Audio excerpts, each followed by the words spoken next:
Et bonjour les amis, le quintet de demain à Chantilly sur 1400 mètres, mais de base, le numéro 1 et le numéro 2.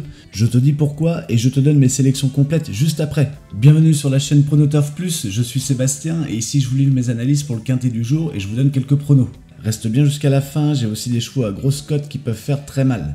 Et si t'aimes ce format, pense à liker et activer la cloche, ça aide la chaîne. Et dis-moi ton cheval dans les commentaires. Allez, c'est parti.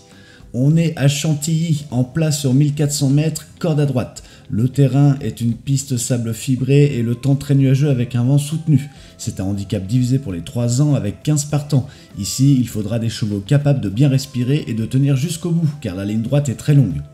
Je vois une course modérée, le peloton devrait rester groupé jusqu'à l'entrée de la ligne droite. Ensuite, ce sont les chevaux avec de l'abattage qui seront avantagés. À Chantilly, la longue ligne droite permet souvent aux finisseurs de placer leur démarrage dans les 300 derniers mètres. Deux petits détails à noter, le numéro 8 Nofix et le numéro 9 Precioso porteront des œillères pour la première fois, ce qui peut les aider à se focaliser. Et on remarque que le numéro 5 Otomé est forfait, ce qui ouvre un peu la course pour les autres. Ma sélection analytique, le numéro 1, We Will Dance Again, c'est ma première base. C'est une pouliche très régulière qui a déjà brillé sur cette distance et qui a souvent réalisé l'arrivée cet hiver. Avec Alexis Lemaître en selle, elle ne lâche jamais rien. Si le rythme est bien réglé, je la vois aller très loin. Je le sens bien courir aujourd'hui. Et si tu veux jouer tes sélections, pense à checker le bonus PMU, jusqu'à 100 € offerts à l'ouverture d'un compte, le lien est dans la description. En deuxième position, Hackville, c'est ma deuxième base. Elle est à l'aise sur le sable fibré et vient d'enchaîner plusieurs victoires. Même si elle a pris du poids avec ses succès, elle a tiré le 4 en corde, ce qui n'est pas idéal, mais son jockey Hugo Journiac la connaît par cœur. C'est une jument puissante qui tient bien le 1400 mètres et je la vois encore aux avant-postes.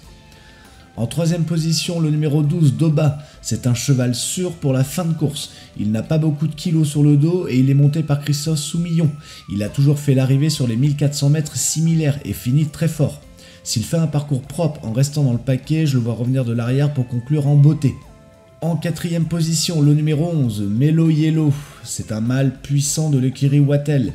Il a déjà montré qu'il courait très bien sur le sable avec 2 succès à son actif cette année.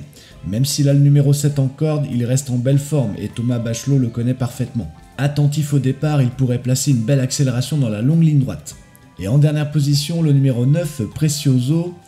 C'est un outsider sérieux. Il vient d'enchaîner une deuxième place et une victoire sur 1400 mètres PSF. Ce qui est encourageant. Il n'a pas beaucoup de marge au poids, mais son entraîneur Pantal le prépare à ce genre de rendez-vous.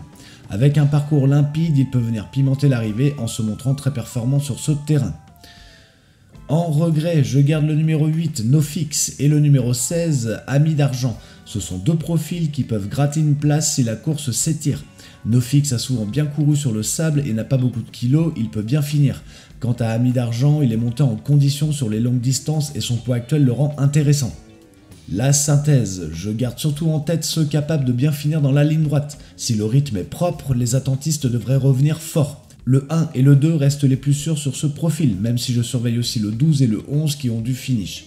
La course reste ouverte, mais ces chevaux ont la configuration idéale pour la gagner. Côté chiffres, voici ma sélection statistique. Le 11, le 3, le 8, le 1 et le 14. Ce sont des profils réguliers, bien placés dans leur tranche de numéros. J'ai couvert les tranches de 1 à 5, de 6 à 10 et de 11 à 15, avec un bon équilibre entre numéros impair et pair. Ma sélection audacieuse. 2 favoris solides, plus 2 outsiders et un tocard. Je pars sur le numéro 2, le 1, le 9, le 15 et le 8. Les 2 premiers ont montré qu'ils savaient répondre présent et les 3 autres peuvent créer la surprise si la course bouge tôt. Si ça démarre vite, ces profils-là peuvent tout faire exploser dans les 200 derniers mètres. Dans ce scénario, le rythme monte très tôt et les finisseurs en profitent. Si ça se passe comme ça, on pourrait avoir un tiercé complètement ouvert. Mes sélections couplées. En couplet, j'aime bien le 1 et le 2 pour la logique, et le 1 et le 12 pour ma version plus audacieuse.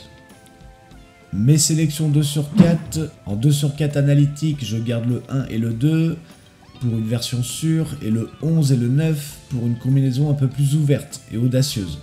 Mes chevaux surprises, le numéro 6, Ashera, capable de refaire surface si elle retrouve sa forme, et le numéro 10, With Zest, qui revient à un poids intéressant. Ces deux-là peuvent surprendre s'ils parviennent à s'imposer dès le départ. Voilà les amis, j'espère que cette analyse vous a plu. Dites-moi en commentaire quels chevaux vous voyez dans le tiercé. Et si mes sélections vous aident, likez et abonnez-vous à la chaîne, ça m'aide énormément. On se retrouve dès demain pour le prochain quintet. Allez, à bientôt.